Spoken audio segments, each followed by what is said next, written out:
ಎಲ್ರಿಗೂ day in my life series ಇದು day 12. ಇವತ್ತು ಹನುಮ ಜಯಂತಿ ಆಗಿದ್ದರಿಂದ ಬೇಗ ಬೇಗ ಪೂಜೆ ಎಲ್ಲ ಮುಗಿಸ್ಕೊಂಡೆ. ಆಮೇಲೆ ನಮ್ಮೂರಿನ ಆಂಜನೇಯ ಸ್ವಾಮಿ ದೇವಸ್ಥಾನಕ್ಕೆ ಹೋದೆ. ಡೆಕೋರೇಷನ್ ಹೇಗಿದೆ ಕಾಮೆಂಟ್ ಮಾಡಿ, ಓಕೆನಾ. ಈ ಸಲ ಆಂಜನೇಯ ಸ್ವಾಮಿಗೆ ನೋಟಿಂದ ಡೆಕೋರೇಷನ್ ಮಾಡಿದರು. ಅಂದರೆ 1,11,111 ರೂಪಾಯಿ ನೋಟ್ಸಲ್ಲಿ ಡೆಕೋರೇಷನ್ನ ಮಾಡಿದರು. ತುಂಬ ಚೆನ್ನಾಗಿತ್ತು. ಮುತ್ತು ಮಾರುತಿ ಸೂಪರಾಗಿ ಕಾಣಿಸ್ತಿದ್ರು ಬರ್ಡೇ ದಿನ. ನೆಕ್ಸ್ಟು ಹೋಮ ನಡೆಸ್ತಿದ್ರು. ಹೋಮದಲ್ಲಿ ಪೂರ್ಣಾವತಿ ಕೊಡ್ತಾರಲ್ವ, ಪೂರ್ಣಾವತಿಗೆ ನಾನು ಹೋದೆ. ಪೂರ್ಣಾವತಿ ಎಲ್ಲ ಚೆನ್ನಾಗಾಯಿತು. ನೆಕ್ಸ್ಟು ಪೂಜೆ ಎಲ್ಲ ಸೂಪರಾಗಿ ಮಾಡಿದರು.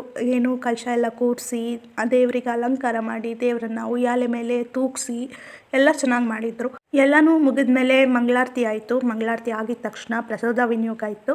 ಪ್ರಸಾದನ ತಿಂದ್ಕೊಂಡು ಮನೆಯಲ್ಲಿ ಸ್ವಲ್ಪ ರೆಸ್ಟ್ ಮಾಡಿ ಹೊಲ್ದಲ್ಲಿ ಹೋಗಿ ತೊಗರಿಕಾಯಿ ಕಿತ್ಕೊಂಡು ಬಂದು ಮನೇಲಿಟ್ಟು ಮನೇಲಿ ರೆಡಿಯಾಗಿ ಮತ್ತೆ ದೇವಸ್ಥಾನ ಹತ್ರ ಬರೋ ಅಷ್ಟರಲ್ಲಿ ಎಲ್ಲರೂ ದೀಪನ ಹಚ್ತಾಯಿದ್ರು.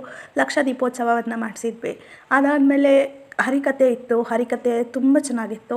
ಸುಂದರಕಾಂಡ ಅನ್ನೋ ಹರಿಕತೆಯನ್ನು ಮಾಡಿಸ್ತಾಯಿದ್ರು. ನನಗೆ ಪೂರ್ತಿ ಕೇಳೋದಕ್ಕಾಗಲಿಲ್ಲ, ಯಾಕಂದರೆ ನಮ್ಮ ಅಜ್ಜಿಗೆ ಹುಷಾರಿರಲಿಲ್ಲ. ಅವ್ರನ್ನ ಹಾಸ್ಪಿಟಲ್ಗೆ ಕರ್ಕೊಂಡು ಹೋಗಬೇಕಾಗಿತ್ತು.